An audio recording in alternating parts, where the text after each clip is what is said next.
दोस्तों नमस्कार। मैं नाथ सोनांचली कथा कहानी और उपन्यास के इस अंक के साथ पुनः हाजिर हूँ। लीजिए सुनिए एक नई कहानी, अपना रास्ता लो बाबा, जिसे लिखा है काशीनाथ सिंह ने, मेरे अर्थात नाथ सोनांचली के स्वर में। जिस समय देवनाथ मेवालाल की पान की दुकान पर विल्स फिल्टर्ड का पैकेट खरीद रहे थे, उसी समय बगल वाली दुकान से एक आवाज़ सुनाई पड़ी जो उस गली का नाम पूछ रही थी जिसमें वे रहते थे। हालांकि उस गली में अकेले वही नहीं रहते थे, सैकड़ों लोग रहते थे। पूछने वाला आदमी कहीं भी किसी के भी घर जा सकता था, लेकिन आवाज़ कुछ जानी पहचानी सी लग रही थी। कौतूहल के बावजूद वे उस तरफ देखने की हिम्मत नहीं जुटा सके, चेहरा दूसरी ओर घुमाए रहे। उन्होंने झटपट घर तक पहुंचने वाला वह सकरा रास्ता पकड़ा जो आम रास्ता नहीं था। जाड़े में सूरज ढलते ढलते ही शाम घिरने लगती है और ठंड बढ़नी शुरू हो जाती है। घर में घुसने के पहले ही उन्होंने देख लिया कि अंदर वाले कमरे में उनके दोनों बच्चे हंगामा मचाए हुए हैं और पत्नी आशा इस धमा चौकड़ी पर सौ जान से निछावर हुए जा रही हैं। वे थोड़ी हड़बड़ी में थे। उन्होंने बच्चों को डांटा और ऊपर भगाया। आशा से बताया कि सिर जो है वो दर्द से फटा जा रहा है और आराम करने जा रहा हूँ। कोई आए तो बोल देना बीमार है। उन्होंने हिदायत दी। और देखो, नीचे उतरने की जरूरत नहीं है, जंगले से ही बोलना। आशा घबराई। उसने उनका माथा छुआ। थोड़ा जलता हुआ सा लगा। उसे परेशानी इस बात से हुई कि अभी अभी सिगरेट के लिए बाहर निकलने से पहले एकदम ठीक ठाक थे। उसने माथे पर तेल मलने का आग्रह किया, लेकिन देवनाथ उखड़ गए। जितना कहते हैं उतना ही सुना करो। वह मन मारे सीढ़ियों की तरफ बढ़ी। उन्होंने दरवाज़ा उड़काया, रजाई खींची और मुंह ढककर लेट गए। सेमल की रुई वाली तकिया के बीचों बीच सिर दबाया ताकि अगल बगल के हिस्से उठ जाएं और उनसे दोनों कान ढक जाएं। फिर अचानक रजाई फेंककर वे सीढ़ियों पर दौड़े। यह मत कहना कि बीमार हूं, कहना कि बाहर गए हैं, आउट ऑफ स्टेशन। अपनी ओर से पूरा एहतियात बरत कर वे नीचे आए और पहले की तरह लेट गए। उनका ध्यान बार बार खतरे पर केंद्रित हो रहा था और वे बार बार दिमाग को उधर से भगा रहे थे। किसी ऐसी बात पर स्थिर करना चाहते थे जो रोचक भी हो और लाभदायक भी। इससे नींद आने में सहूलत होगी। उन्होंने सोचा और कोशिश करके वह बिंदु पकड़ लिया। मानस नगर में वे जो बंगला बनवाएंगे उसमें चार दीवारी के चारों कोनों पर अशोक के पेड़ होंगे, सामने खूबसूरत सा लॉन होगा और अतिथि कक्ष इतना सुसज्जित और भव्य होगा कि कमिश्नर साहब सर्किट हाउस में ठहरने के बजाय यहीं रुकना पसंद करें। उस समय तक वे भी ए क्लास में पहुंच गए रहे होंगे और उन्हें आने में आपत्ति नहीं होगी। अतिथि कक्ष का नक्शा कैसा हो, यह सोचते हुए उन्होंने मसूरी और नैनीताल के कुछ कॉटेजों को याद करना शुरू किया। इसी बीच बाहर कुछ हलचल की आहट मिली और आशा ने दरवाज़ा खोल दिया। सुनो, इस चौक में आसपास देव नाम का कोई किराएदार तो नहीं है ना? उन्होंने पत्नी की ओर ताकते हुए अपना माथा ठोका। मैं कब से मकान मालकिन से कह रही हूँ, लेकिन कोई बूढ़ा देहाती जिद कर रहा है कि नहीं, यही है। आशा ने सफाई दी। देवनाथ उठकर बैठ गए। रजाई एक किनारे की और पांव चप्पल में घुसेड़े।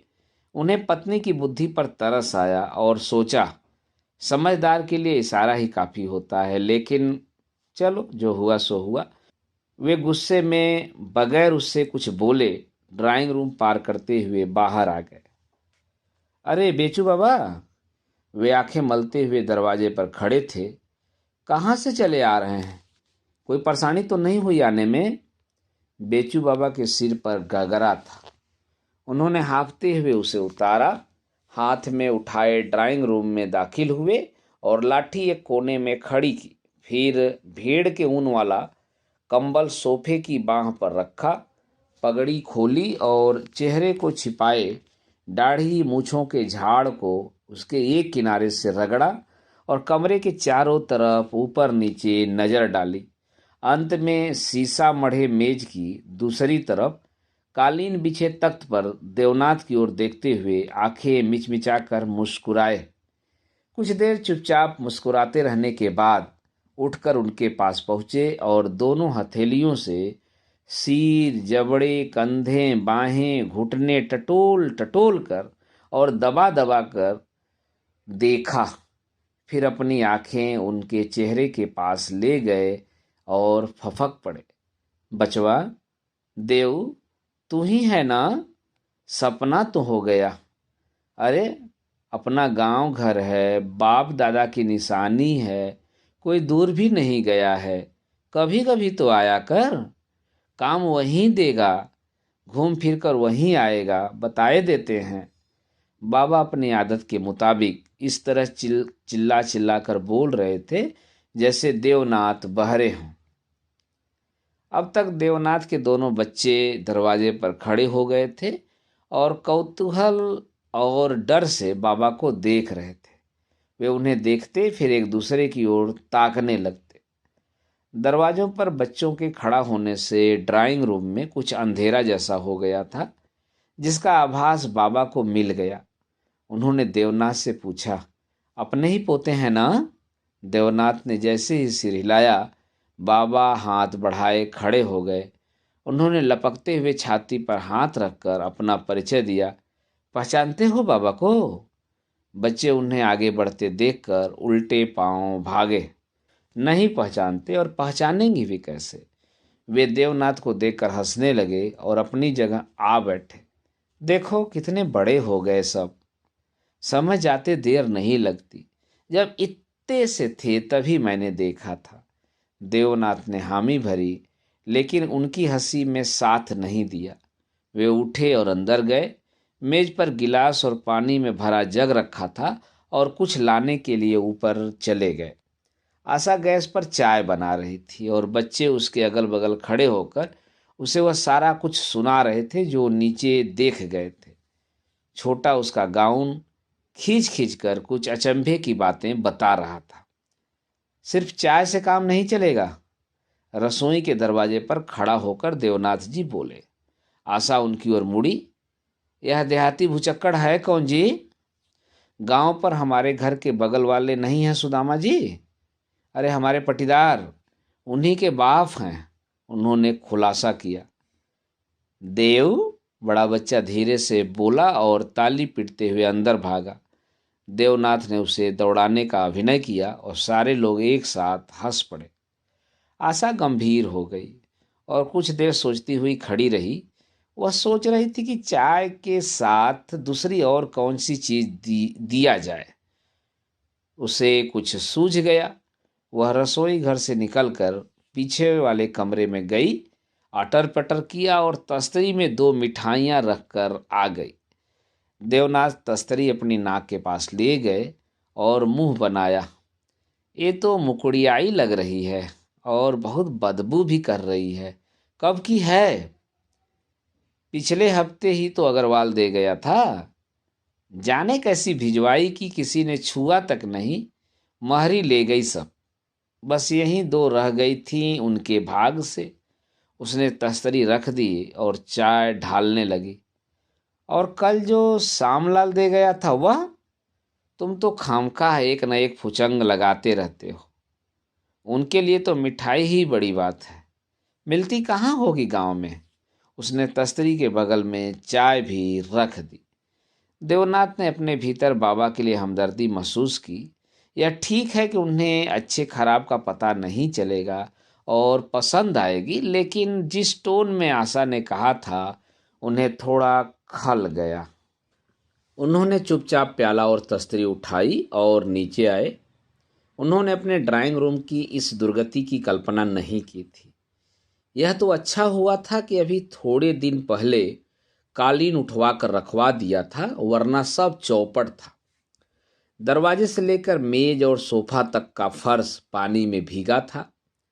जाहिर था बाबा ने हाथ पैर धोए होंगे और कुल्ला भी किया होगा। उनकी लाठी तो कोने में खड़ी थी, लेकिन दूसरे सामानों के साथ वे अंदर वाले कमरे में चले गए थे।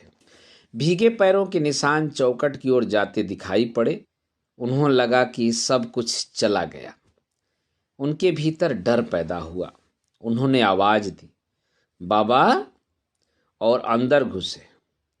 बाबा पलंग पर लेटे हुए थे। उनके एक पैर पर दूसरा पैर था, जिसके तलवे विवाद से फटे और मिट्टी से सने हुए थे। उन्होंने साफ सुथरे धुले चादर पर 3-4 गहरे मटमैले निशान देखे और उनका दिल बैठ गया। उन्हें बुरा तो बहुत लगा, लेकिन अफसोस अपने पर ही हुआ। अगर बाथरूम दिखाकर और समझाकर गए होते तो ऐसा न होता, लेकिन उन्हें भी तो पूछ लेना चाहिए था। उन्होंने मन ही मन कहा, लीजिए चाय है। देवनाथ ने मेज पर तस्तरियां रखते हुए कहा। बाबा कराहते हुए उठे और एक मिठाई उठाकर उसे गौर से देखा। बचे हुए बगल के दांतों से कुटका। देवनाथ को देखते हुए सिर हिलाया और मुंह खोलकर अंदर फेंक दिया। बताओ, ऐसी चीजें देहात में कहाँ मयस्सर होती हैं। मिठाइयाँ खत्म करने के बाद उन्होंने चाय 2-3 बार फूकी और जोर से सुड़क ली। पहले ही घूंट में जीभ जल गई। उन्होंने जुड़ाने के लिए नीचे रख दिया। तो यह कोठा भी अपना ही है। उन्होंने उंगली से छत की ओर इशारा किया। फिर कमरे में दिखाई पड़ने वाली एक एक चीज के बारे में तफसील से पूछने लगे। फोटो, पेंटिंग, मिट्टी और धातु की मूर्तियां, खिलौने, 2-in-1, cassette, stand, drawing room के सोफा, कालीन। वे पूछते जाते और छू छू कर देखते जाते। ज़्यादातर चीज़ें उनकी समझ में नहीं आ रही थी, और कुछ थीं जिनका दाम सुनकर वे चौंक उठते और बताते कि इतने में तो एक बैल या भैंस या गन्ना पिराई की मशीन आ जाएगी। फोटो दीवारों के ऊपर थे, इसलिए उन्हें लाठी के हूरे से छूकर पूछा। लेकिन सबसे अधिक हैरत उन्हें हुई फूलदान में रखे हुए पत्तियों समेत गुलाब के फूल को देखकर। यह कैसा फूल है जो इतने दिनों में न सूखा है न बढ़ा है और बिना खाद माटी के केवल पानी में हरा भरा है। देवनाथ उनके पीछे पीछे घूमते हुए झुझला रहे थे, लेकिन भीतर ही भीतर खुश भी हो रहे थे कि बाबा जाकर घूम घूम कर देहात में उनके वैभव का ढिढोरा पीटेंगे। यह प्लास्टिक का है बाबा, उन्होंने हंसते हुए ऊंची आवाज में बताया। तभी तो। बाबा फूलदान समेत गुलाब नाक तक ले गए, उसकी पत्तियों और पंखड़ियों को चुटकियों में मसला और फिर उसकी जगह रख दिया। खुश कर दिया बेटा। अरियात करियात में कमाने वाले तो बहुत हैं, लेकिन तैने जितना जुटाया है, तेरी जो इज्जत और शुहरत है, उतना किसी की नहीं है। भगवान करे यह बनी रहे। देवनाथ उनके पीछे खड़े होकर नम्र भाव से हथेलियां मिजते रहे। अच्छा, यह बता कि सब ससुराल से मिला था या खरीदा है? उन्होंने फिर पलंग पर बैठते हुए जिज्ञासा की। इसके सिवा 2-4 और बातें की, जिनमें उनकी तनख्वाह और ऊपरी आमदनी भी थी। पूछकर संतुष्ट होकर और अभिमान से छाती तान करके चाय गटक ली। फिर जालीदार खिड़की के पास खड़े हुए, अंगूठे से दाईं नाक दबाई और सांस खींचकर जोर से छिनका। बहुत खूब देव, बस एक गैया ही बाकी है। वह भी हो जाए तो लड़कों बच्चों के लिए गोरस की चिंता भी खत्म। बच्चों का ख्याल आते ही वे फिर बैठ गए। देवनाथ, जब मैं तेरे पास चलने को हुआ तभी विचार आया कि उसे तो कच्चा रस बड़ा अच्छा लगता था और सिवान में बड़े चाव और उल्लास से हो रहा खाता घूमता था। अब उसे शहर में कहाँ मिलता होगा। लड़के हैं, बच्चे हैं, पतोह है, ये सब तरस जाते होंगे। शहर में सब कुछ है, लेकिन यह सब तो नहीं है ना। सुदामा बड़बड़ाते रहे, लेकिन मैंने कहा, नहीं, जब हम बेटे के यहाँ जा रहे हैं तो ऐसे नहीं जाएंगे। खरपत से तोखवा नीम वाले खेत से मटर उखड़वाया, हो रहा भुजवाया, और कोल्हुआड़ से गगरे भर रस मंगवाया। यह देखो, उन्होंने गगरे में ऊपर झांकता आम का पल्लव बाहर निकाला और फर्श पर बूंदे टपकाते पत्तों समेत अंदर डाल दिया। और यह देखो, उन्होंने गमछे में बंधी झोली खोलनी ही शुरू की कि देवनाथ के प्राण सूखने लगे। उन्हें लगा कि अब वे मुट्ठी भर उठाकर ऊपर से नीचे गिराएंगे और सारा बिस्तर गंदगी से भर जाएगा, लेकिन बाबा ने दिखाकर बांध दिया। तो दे आओ, कहाँ मयस्सर होता है सबको। उन्होंने अपनी बात खत्म की। देवनाथ फर्श पर फैली हुई बूंदों को देख रहे थे और सोच रहे थे, थोड़ी देर बाद यहाँ चींटियां और चिऊंटे आएंगे, पूरी फर्श चिट चिट करने लगेगी और दोनों कमरे इस जाड़े में धुलवाए बगैर काम नहीं चलेगा। आप चले किस मतलब से हैं, यह तो बताया नहीं, देवनाथ ने पूछा। मतलब? बाबा को यह सवाल बड़ा ही अटपटा लगा। वे कुछ देर घूरते रहे। तो मुझसे मतलब पूछ रहा है? बाप किस मतलब से बेटे के यहाँ जाता है जी? देवनाथ अपनी गलती पर अचकचाए। नहीं बाबा, मेरे पूछने का मतलब था कि किस लिए आप यहाँ आए हैं। हाँ तो ऐसे पूछना। बाबा ने राहत की सांस ली। है यह बेटा कि अस्पताल में भर्ती होना है। जिस किसी अस्पताल में करवा दो, अब बर्दाश्त नहीं होता। कभी कभी ऐसा दर्द उठता है पेट में कि पूछो मत, गस आ जाता है। यह सब 3 साल से चल रहा है, लेकिन इधर जब चाहे होने लगता है। बाबा बोलते गए और देवनाथ मुंह लटकाए चुपचाप सुनते रहे। टट्टी के बारे में, पेशाब के बारे में, भूख के बारे में, घुटनों और रीढ़ के दर्द के बारे में, सांस फूलने के बारे में, और इन सब बातों से नतीजा निकलता था कि अस्पताल में भर्ती हुए बिना काम न चलेगा। देवनाथ बड़े आदमी हैं, उनका इतना नाम गांव में है और सभी डॉक्टर हकीम उनके दोस्त मित्र होंगे। वे चाहेंगे तो भर्ती भी हो जाएंगे और दवा दारू का बंदोबस्त भी हो जाएगा। बाबा गंजी नीचे से उठाई और धोती की मुर्री को इशारा किया। देवनाथ चिंता न करना, सुदामा से चोरी के कुछ रुपए बचा के रखे हैं मैंने। लेकिन ऐसा करो, यह रस और हो रहा पहले ऊपर पहुंचाओ। बच्चे जो रहे होंगे कि बाबा क्या लाए हैं। देवनाथ या तो सुन नहीं रहे थे या बड़े गौर से सुन रहे थे।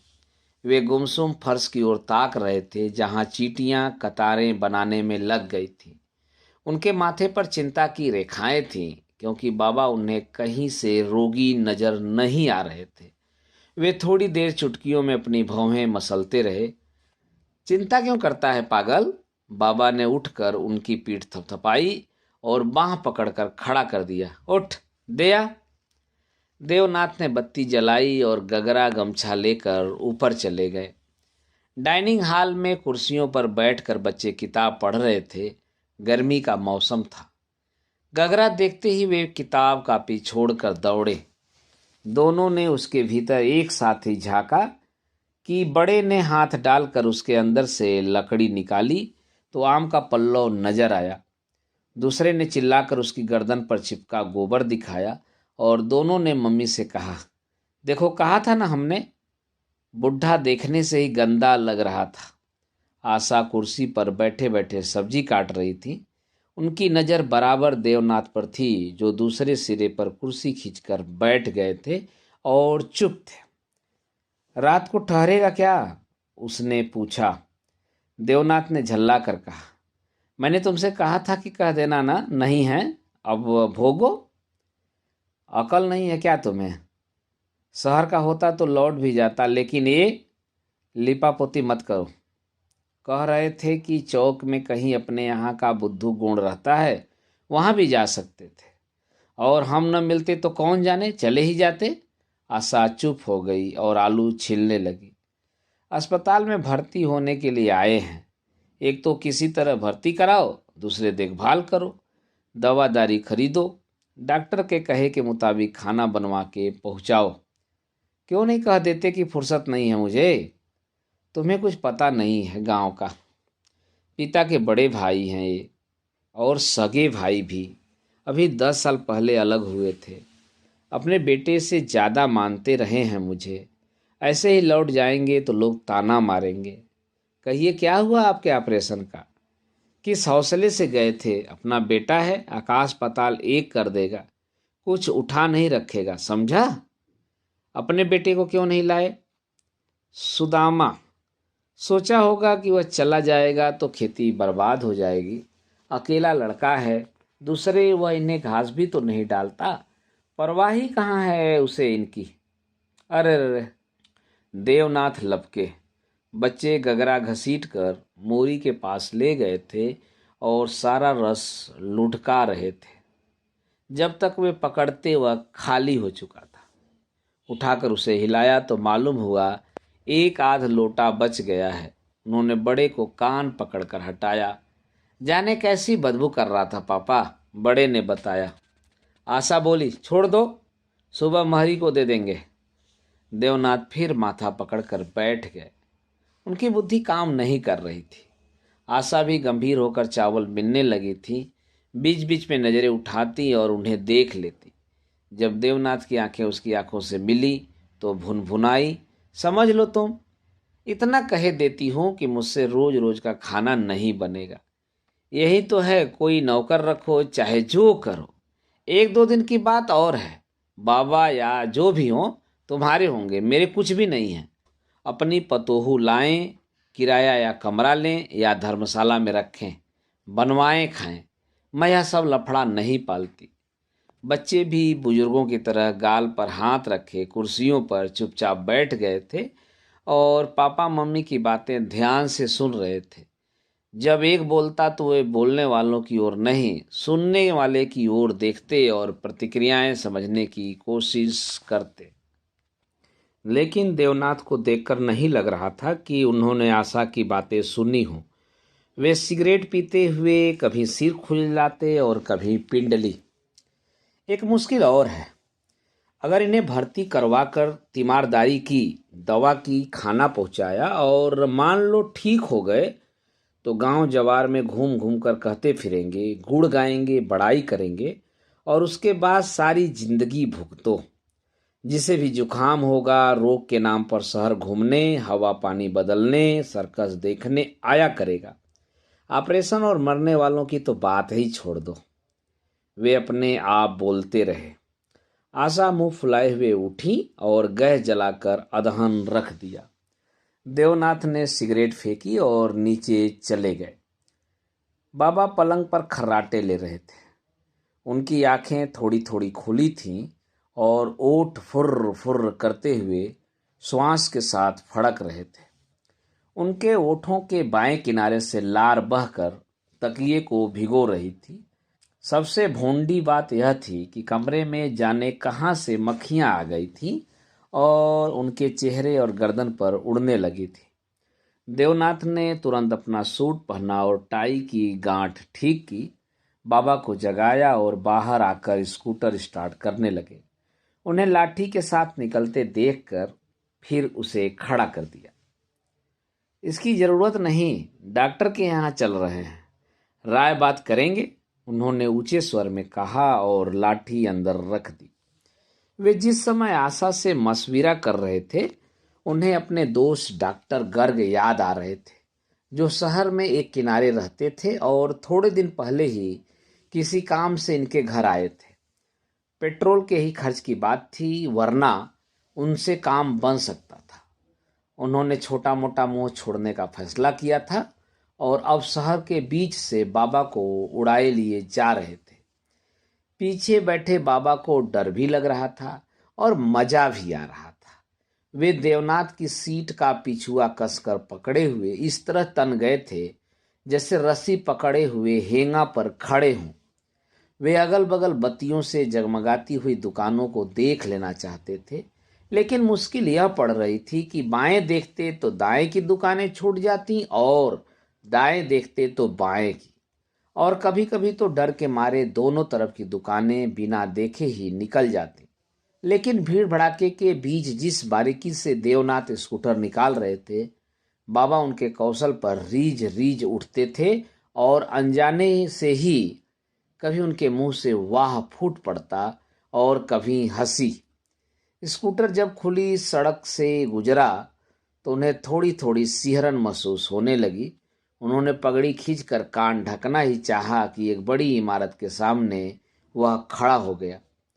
उन्हें इस तरह अचानक रुकना अच्छा नहीं लगा, लेकिन देवनाथ उसकी हैंडल पकड़े खड़े हो गए थे। बाबा के उतरने के ढंग से स्कूटर उलटते उलटते बचा। उसे गरियाते हुए वे जमीन पर खड़े हुए और दुकानों पर सरसरी नजर डालते हुए देवनाथ के पीछे दवाखाने में घुसे। मरीजों की भीड़ देखकर उन्हें इम्तिनान हुआ कि देवनाथ कोई ऐसे वैसे डॉक्टर के पास नहीं लाया है। जहां लोग बारी बारी से बुलाए जाने पर पर्दे के अंदर जा रहे थे, वहीं देवनाथ बिना किसी रोक टोक के बेखटक अंदर चले गए। इस बात पर बाबा ने चारों ओर देखा। उन्होंने अपने सामने की बेंच पर बैठे मरीज से खुश होकर बताया, अपना बेटा है साहब है। थोड़ी देर बाद ही एक आदमी सहारा देकर उन्हें भी भीतर ले गया। डॉक्टर की उम्र कोई ज्यादा नहीं थी, फिर भी अनुभवी और काबिल लग रहा था। देवनाथ की तरह उसने भी उन्हें बाबा कहा और प्रेम से बातें शुरू की।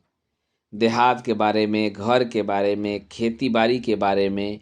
उन्होंने संदेह से देवनाथ को देखा, जैसे यह कैसा डॉक्टर है जो रोग के बारे में पूछ ही नहीं रहा है।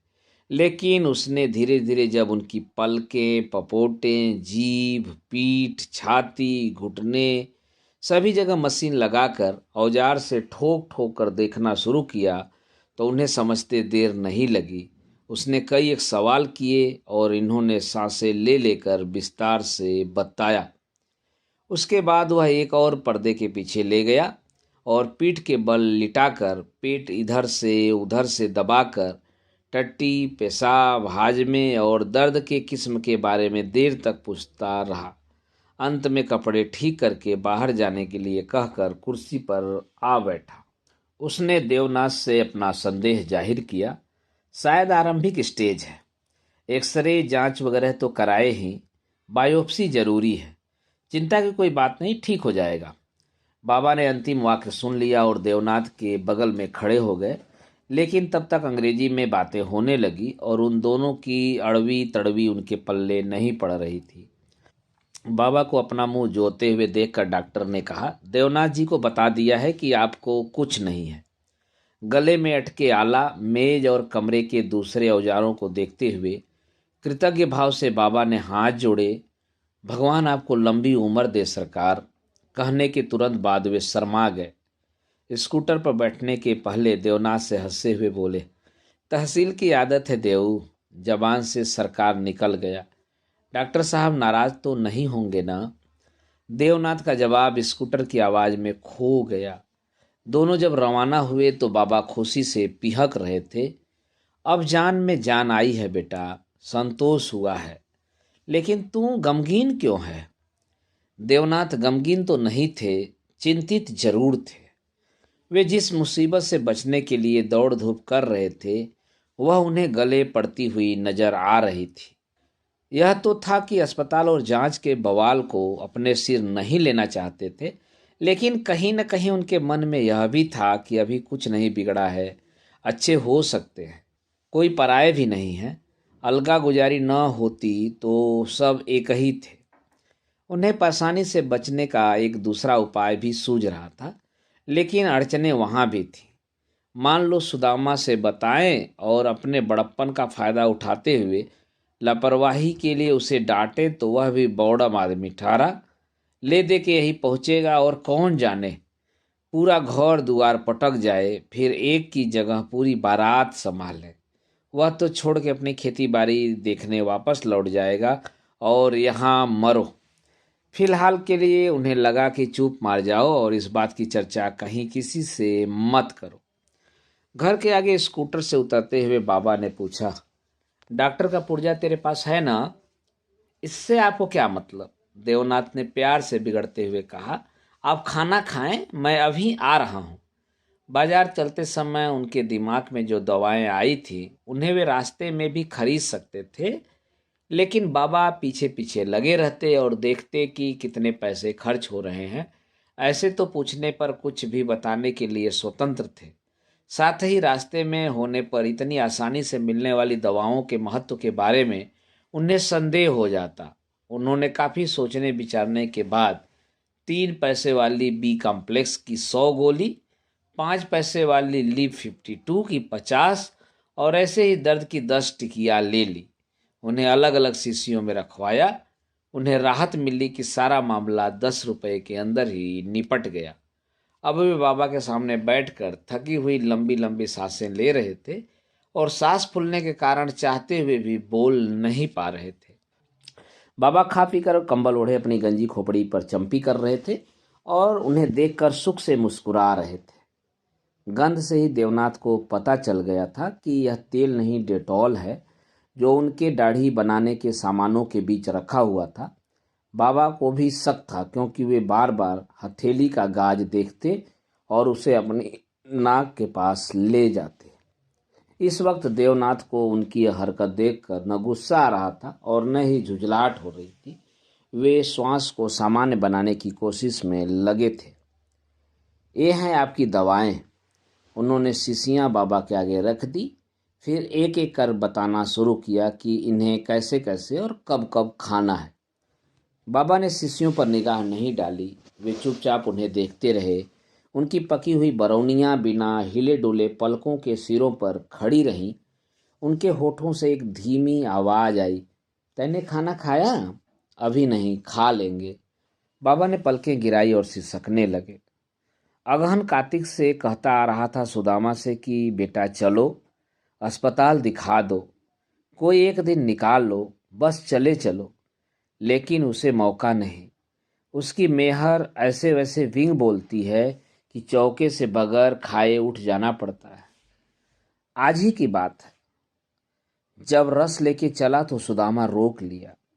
कहा कोस भर सिर पर गगरा लादे कैसे जाओगे? हमने कहा कि खरपत को लगा दो, मोटर तक पहुंचा दे, तो बोला खाली नहीं है।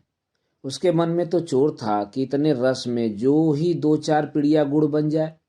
उसकी मेहर से कहा कि थोड़ी खुरचन वाली भेली दे दो, होरहा के साथ क्या खा के पानी पिएगा। लेकिन बेटा अपना दुखड़ा रोए भी तो किसके आगे रोए। वे कहते कहते फूट फूट कर रोने लगे। और एक तू है, जब हम चले थे तो सारा गांव मुझ पर हंस रहा था, समझ रहा था कि तू भी हमें पट्टी पढ़ा देगा। लेकिन तू है कि दिन भर से अपना हर्जा करके दौड़ रहा है, और वह भी किसके लिए? एक बार भी नहीं पूछा कि इतने की दवा कैसे आएगी। वे बोलते जा रहे थे, रोते जा रहे थे और नाक पोंछते जा रहे थे। जब छोटा था तो अपने कंधे पर बिठाए बिठाए खेतवाही करता था, पूरा गांव घूमता था, भदाहू के मेला ले जाता था। हाँ, मारा था केवल एक बार, और बड़ी मार मारा था, पैना पैना, सो भी तेरे बाप के कारण। तब वह जिंदा था। उसने कह दिया था कि भैया देवनाथ को खराब कर रहे हैं और गलती तेरी भी थी। तैने औरों के बहकावे में आकर रात के बखत सोते अलगू की खटिया समेत उठाकर संवत में डाल दिया था। वे पूरे हाव भाव के साथ सुनाते हुए रोते रोते हंसने लगे। बस तेरी एक ही आदत खराब थी, कंधे पर बैठ मूतने वाली, तू ससुर। वे वाक्य पूरा नहीं कर सके, हंसते रहे। फिर आंख, नाक और जबड़ों पर उगी सफेद भीगी खूंटियां पोंछकर देवनाथ को अपने पास बुलाया। फैले हुए कंबल को खींचते हुए उन्हें इतना करीब बिठाया जितने से उनका हाथ सिर के बाल सहला सके। सिर और पीठ पर हाथ फेरते हुए उन्होंने रहस्यपूर्ण ढंग से उनकी आंखों में झांका। डॉक्टर ने तुमसे भी बताया था ना कि कहीं कुछ नहीं है? हाँ, तो आपने भी तो सुना। पहले तो देवनाथ उनके पूछने के तरीके से दहल गए थे, लेकिन तुरंत संभाल लिया। बस यही सुनना चाहता था। बाबा ने उनकी पीठ ठोकी और खुश हो उठे। जा, अब खा के सो जा, कल तड़के ही चले जाएंगे। नहीं, कल कैसे जाएंगे? अभी अभी तो आए हैं। अरे, अब हो न गई तेरी वाली, जा खा के आ। वे धीरे धीरे सीढ़ियां चढ़ते हुए डाइनिंग हॉल के दरवाजे तक आए और खड़े हो। अंदर के कमरे में अंधेरा था, लेकिन कोई सोया नहीं था। आशा बच्चों को सुना रही थी कि बूढ़ों की खुराक और उनके चपर चपर खाने का ढंग और कमरे के कबाड़ के बारे में।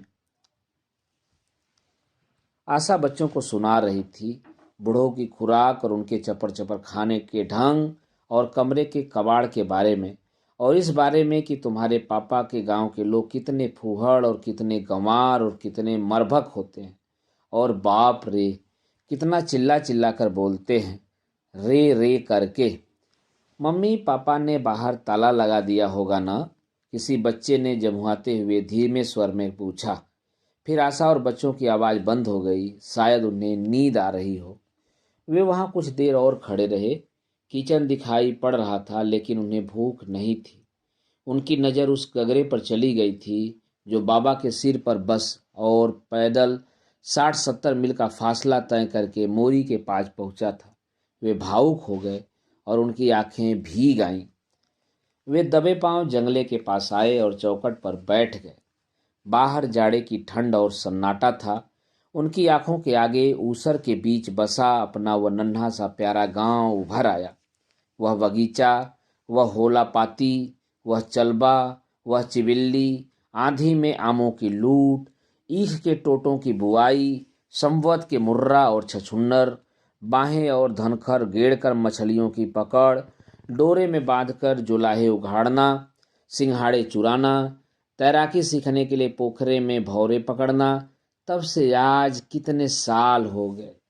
सारा कुछ यूं चुटकी बजाते बजाते हवा में खो गया। वे भी इतने ही सरल और आसान रहे होंगे जितने कि बाबा, और बाबा अब जा रहे हैं, कल के लिए नहीं, हमेशा के लिए। वे उन्हें रोक सकते हैं लेकिन रोकेंगे नहीं। उन्हें भूख महसूस होने लगी लेकिन गगरे के कारण खाने की मेज पर जाने की हिम्मत नहीं पड़ी। उन्होंने सिगरेट जलाई और धुआं छोड़ा। छोड़ो जी, चलो, उन्होंने अपने आप से कहा। वे उठ खड़े हुए और अपने चूतड़ झाड़ने लगे। सारी जिंदगी और सारी दुनिया और सारा जमाना तुम्हारे सामने पड़ा है और तुम एक बेमतलब के बूढ़े को लेकर मुंह लटकाए बैठे हो। दोस्तों, अभी आप सुन रहे थे काशीनाथ द्वारा लिखी हुई कहानी अपना रास्ता लो बाबा।